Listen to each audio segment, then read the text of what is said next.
नमो नमो विद्यार्थियों, हम पढ़ रहे हैं बीए पार्ट फर्स्ट में संस्कृत विषय, और संस्कृत विषय में पढ़ रहे हैं हम व्याकरण।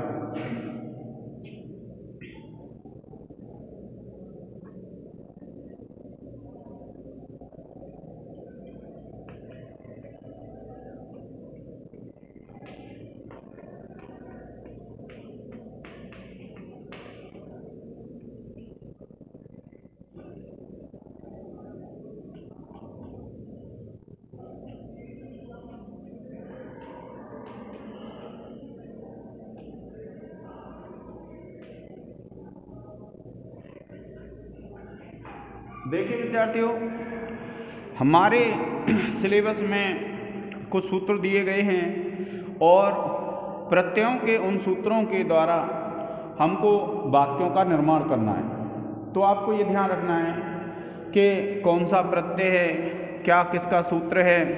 तो देखिए, प्रत्यय है तव्यत्, तव्य और अनियत।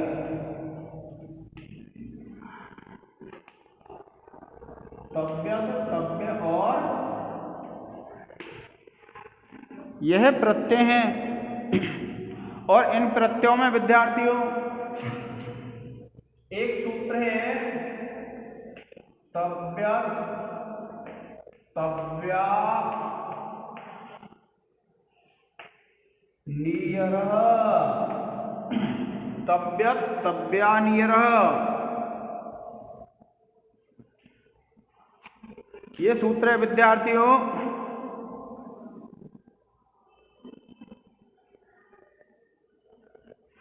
इसका अर्थ है, आप लिखेंगे चाहिए अर्थ में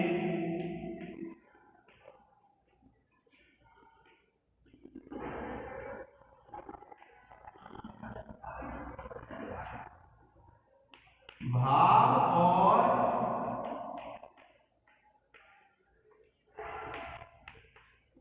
कर्म में, चाहिए अर्थ में भाव और कर्म में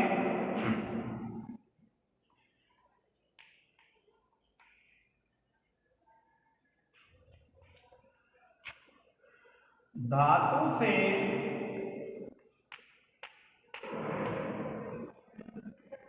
तव्यत्, तव्य और अनियर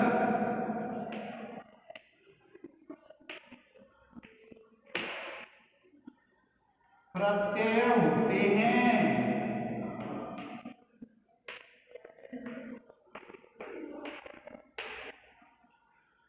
तव्यत्, तव्य और अनियर प्रत्यय होते हैं। ठीक है विद्यार्थियों। और देखिए, तव्यत् और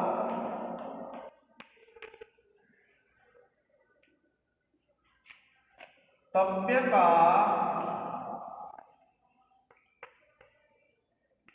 तव्य शेष रहता है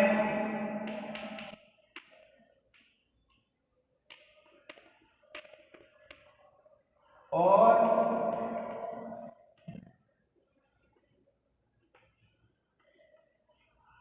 अनियर का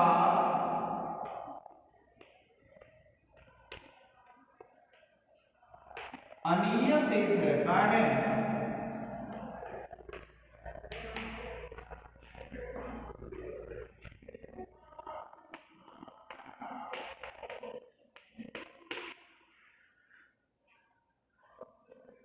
और देखिए,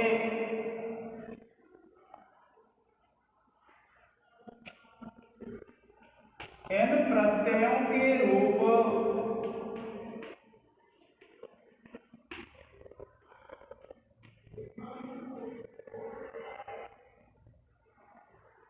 तीनों लिंगों में चलते हैं।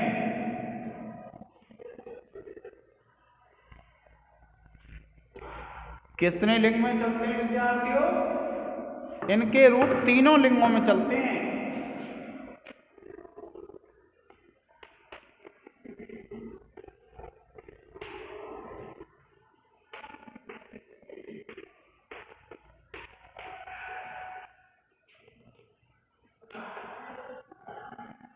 पुल्लिंग में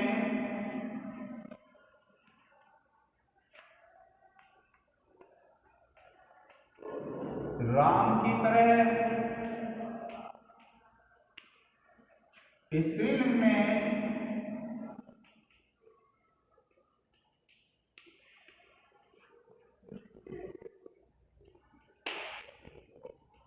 रमा की तरह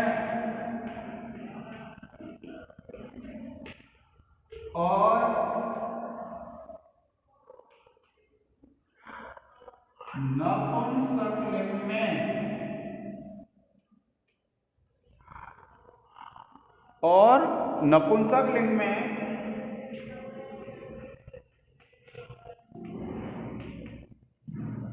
ग्रह की तरह चलते हैं।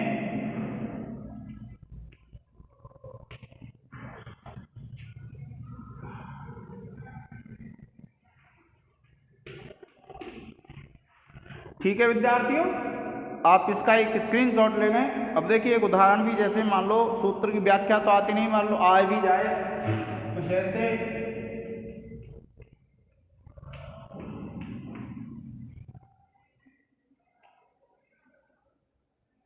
एग प्लस पनीर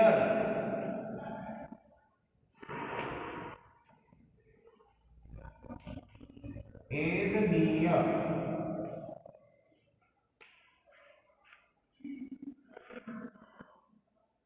आप इसका एक स्क्रीनशॉट ले लें विद्यार्थियों।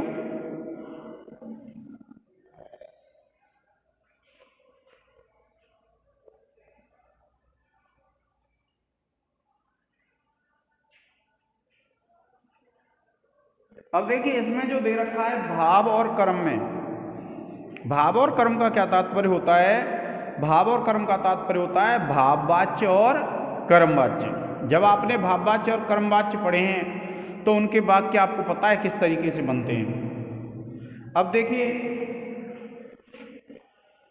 अब हम वाक्य बनाएंगे।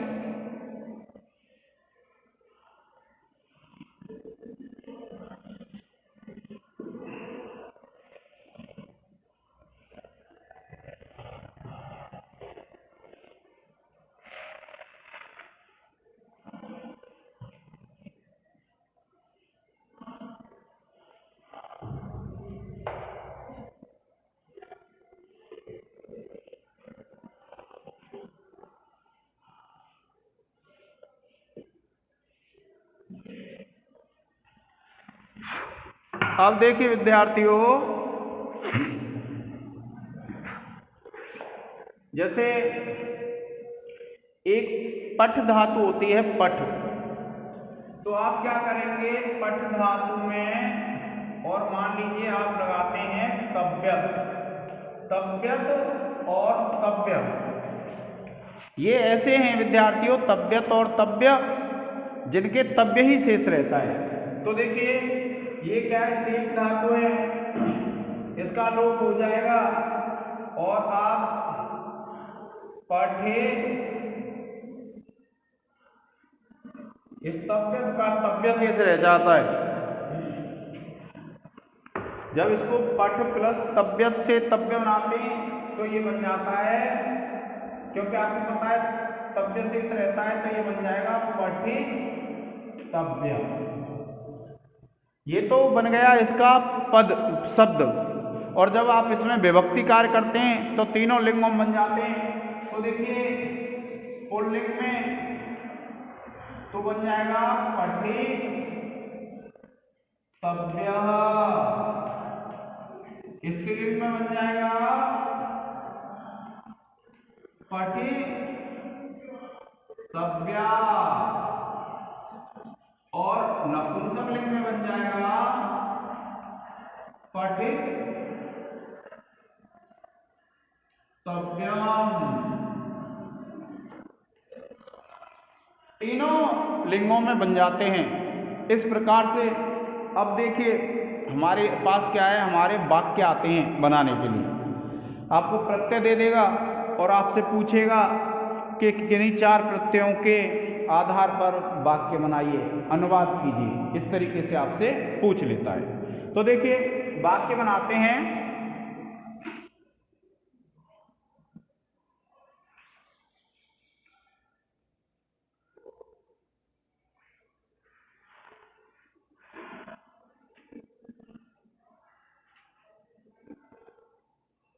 वाक्य है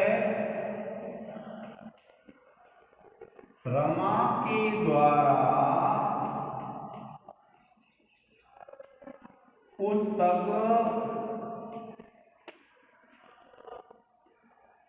पढ़नी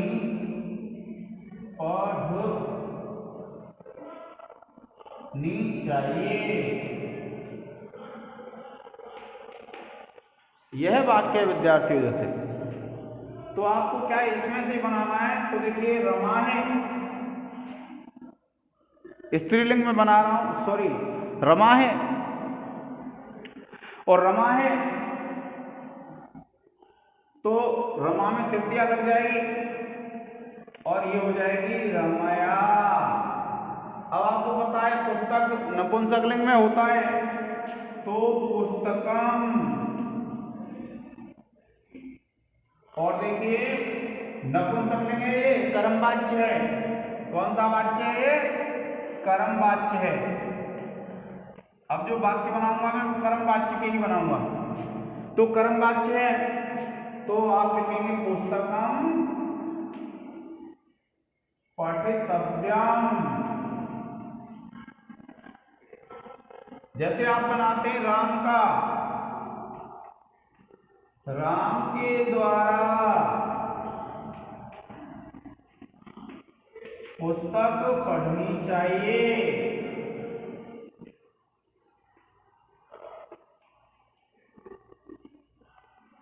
इसमें आप लिखेंगे, देखिए इसमें तृतीया आ जाएगी रामेण पुस्तकम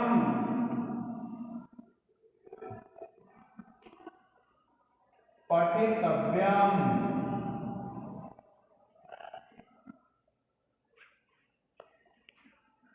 ठीक है विद्यार्थियों।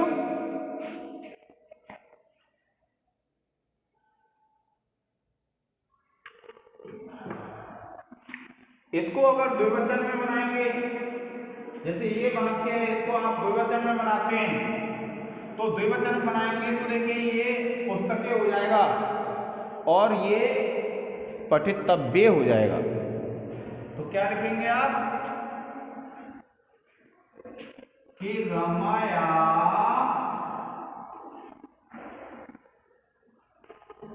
पुस्तके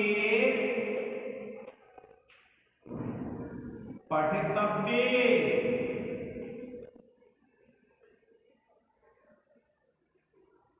ऐसे हो जाएगा विद्यार्थियों। और इसलिए इसको बनाएंगे, ये द्विवचन में हो गया रामेण पुस्तके पठितव्ये। क्योंकि इसके अनुसार ही यह चलना है, आपको ध्यान रखना है। अगर हम इसको बहुवचन कर देते हैं तो देखिए इसका जब बहुवचन करेंगे पहले का तो बनेगा, देखिए रमया पुस्तकानि पठितव्यानि।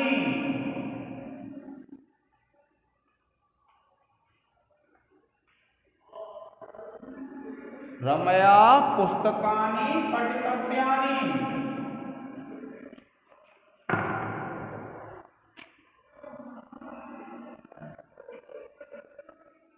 और देखिए इसका हो जाएगा रामेण पुस्तकानि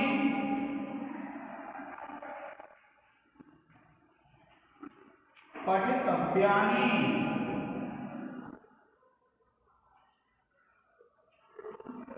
जब आपको पहचानना है, आपसे एक कोई शब्द दे दे तो देखिए, अगर पीछे तव्य हो, इनको भूल जाएं आप, माँ है या विसर्ग है क्या है, इससे छोड़ दीजिए। जहाँ तव्य मिल जाए, विसर्ग से इससे कोई मतलब नहीं है, तो आप समझ जाएंगे तव्यत या तव्य प्रत्यय है। ठीक है। और अगर अनीय मिल जाए तो अनियर प्रत्यय है। इसी प्रकार इन वाक्यों में अगर अनियर लगाएं हम, तो देखिए पठ धातु से यदि हम अनियर बनाते हैं तो ये बन जाता है आपका पठनीय। ये तो बन गया शब्द। और जब आप इसके रूप चलाएंगे तो पुल्लिंग में तो होगा पठनीय, स्त्रीलिंग में होगा पठनीया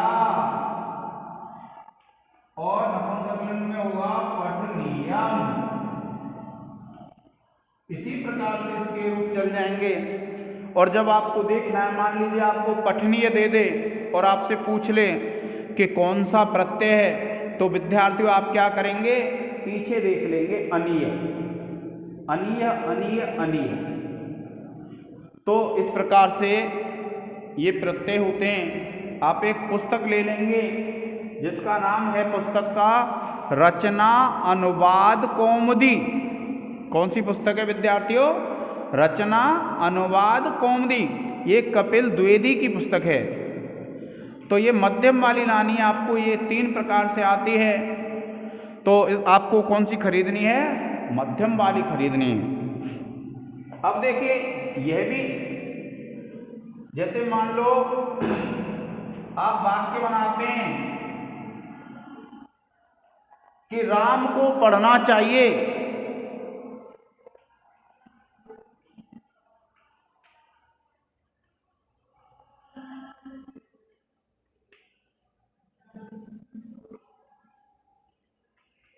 तो आप लिखेंगे रामेण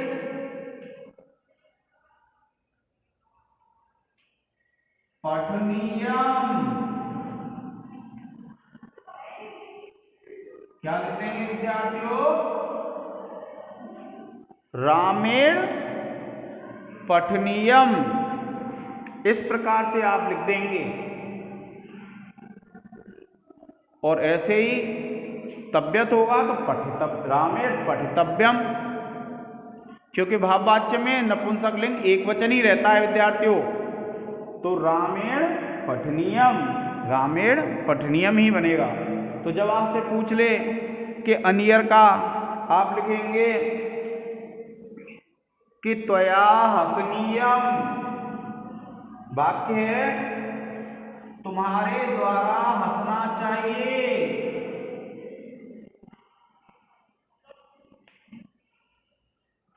हंसना चाहिए। तो आप इसका वाक्य बनाएंगे त्वया हसनीयम। विद्यार्थियों, एक वाक्य आता है इसमें से, तो आपको वाक्यों को रट लेना है। आपसे पूछेगा कि इस प्रत्यय पे एक वाक्य बनाओ, तो आपको ध्यान रखना है पुल्लिंग में है, स्त्रीलिंग में है या फिर नपुंसकलिंग में है। आप इसका एक स्क्रीनशॉट ले लें।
अब देखिए कुछ और धातुएं मैं लिख देता हूं जिन धातुओं के अंदर ये प्रत्यय लगता है।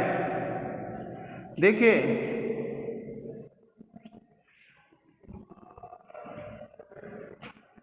कि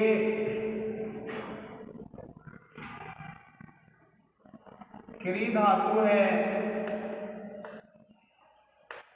तव्यत प्रत्यय है और इससे बन जाता है कर्तव्य।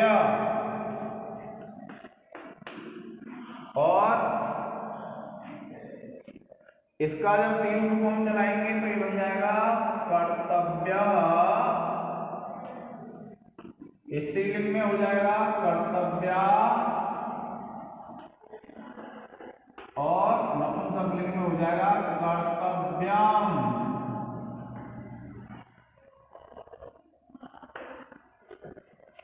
अब देखिए एक वाक्य बनाते हैं इस पे स्त्रीलिंग में, पुल्लिंग में बना देते हैं विद्यार्थियों के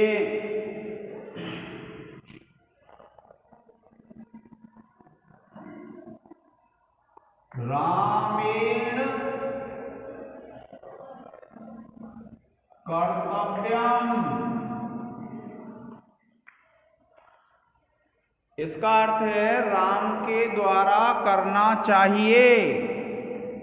क्या अर्थ है? राम के द्वारा करना चाहिए। इसके बाद है देखिए, अगर हम इस वाक्य को, ये तो हो गया आपका भाववाच्य में, किसका हो गया? भाववाच्य का। और अगर हम इसको कर्मवाच्य में बनाएंगे तो इसमें बनेगा कि रामेण कार्यम कर्तव्यम।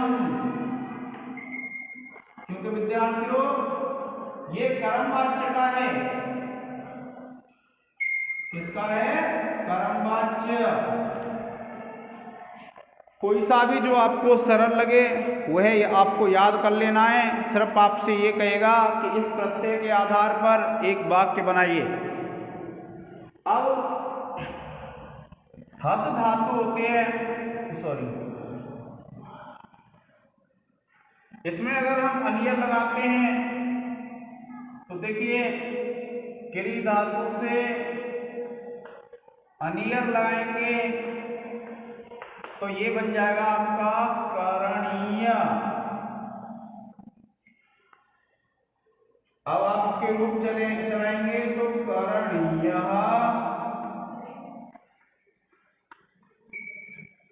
करणीया और करणीयम।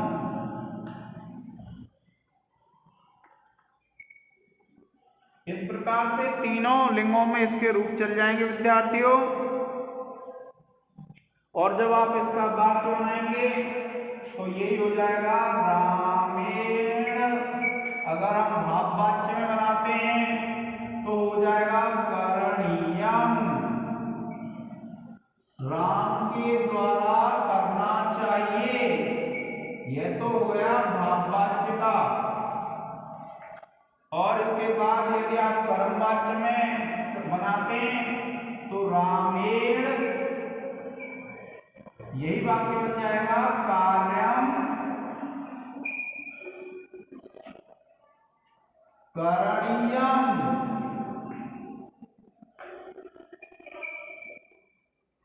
यह आपका कर्मवाच्य है।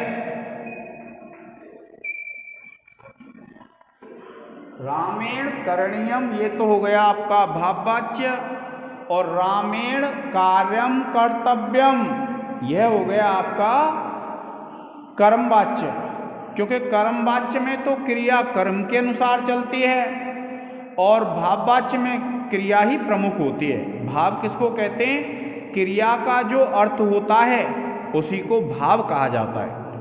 अर्थात जिस वाच्य में क्रिया की प्रधानता होती है उसको कहते हैं हम भाववाच्य, क्योंकि क्रिया का जो अर्थ होता है उसी को क्या कहते हैं, भाव कहते हैं। तो जिसमें क्रिया की प्रधानता होगी वह भाववाच्य कहलाता है।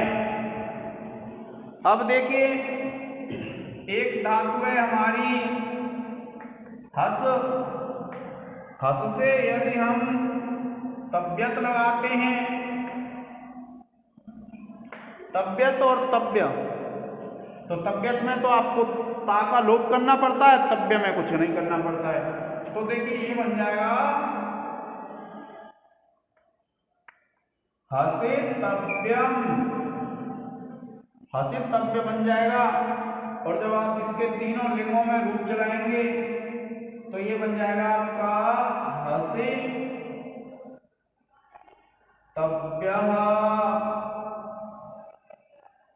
स्त्रीलिंग के लिए बन जाएगा हसितव्या, और नपुंसक लिंग में बन जाएगा हसितव्यम्।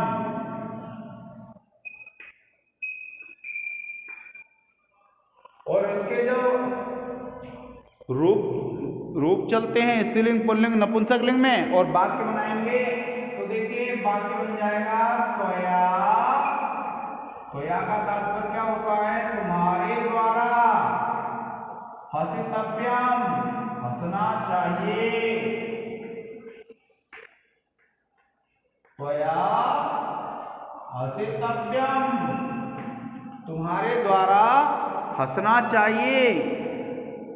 फिर देखिए अगर हम अनियर लगाते हैं इसमें, हस का अर्थ होता है हंसना, और इसमें अगर हम अनियर प्रत्यय लगा दें, तो अनियर का आपको पता है अनीय शेष रहता है। तो जब आपसे पूछे कौन सा प्रत्यय तो आप पहचान लेंगे। और इसके लिए एक रचनानुवाद कौमुदी है, उस पुस्तक को खरीद लें। उसके अंत में सभी प्रत्यय दे रखे हैं धातुओं के क्रम से, अकार आदि क्रम से, हिंदी वर्णमाला के क्रम से सभी प्रत्ययों को उसमें दे रखा है। तो आपको ध्यान रखना है विद्यार्थियों। अब देखिए इससे जो बनेगा वह बन जाएगा हसनीय। ये तो बन गया शब्द। और देखिए इसके रूप चलेंगे हसनीयम, सॉरी पुल्लिंग में हसनीय, स्त्रीलिंग में हसनीया, और नपुंसक लिंग में हो जाएगा हसनीयम। इसी वाक्य को हम अनियर प्रत्यय लगा करके बना सकते हैं, और ये बन जाएगा त्वया हसनीयम। और अगर इसको वैसे बनाए असमझ से, तो ये बन जाएगा मया हसनीयम, तुम्हारे द्वारा हंसना चाहिए, मेरे द्वारा हंसना चाहिए। तो इसमें दो ही प्रकार के प्रश्न आएंगे। एक तो आपको बना हुआ दे देगा, जैसे मान लीजिए हसनीयम दे दिया और आपसे पूछ लेगा कि इसमें कौन सा प्रत्यय है, तो आपको प्रत्यय पहचानना है। और दूसरी स्थिति हो सकती है कि आपसे कह देगा कि अनियर प्रत्यय का प्रयोग करके एक वाक्य बनाइए। तो इनमें से जो भी आपको, जितने वाक्य मैंने बताए हैं, जो भी वाक्य आपको सरल से सरल लगता है उस वाक्य को आप याद कर लेंगे और उसको उसमें लिख देंगे। जैसे मान लीजिए मया हसनीयम, त्वया हसनीयम, ये अत्यंत सरल वाक्य हैं। इनको आप याद कर लेंगे और उसमें आप एक वाक्य बना देंगे। ठीक है विद्यार्थियों, आज के इस लेक्चर में इतना ही। धन्यवाद।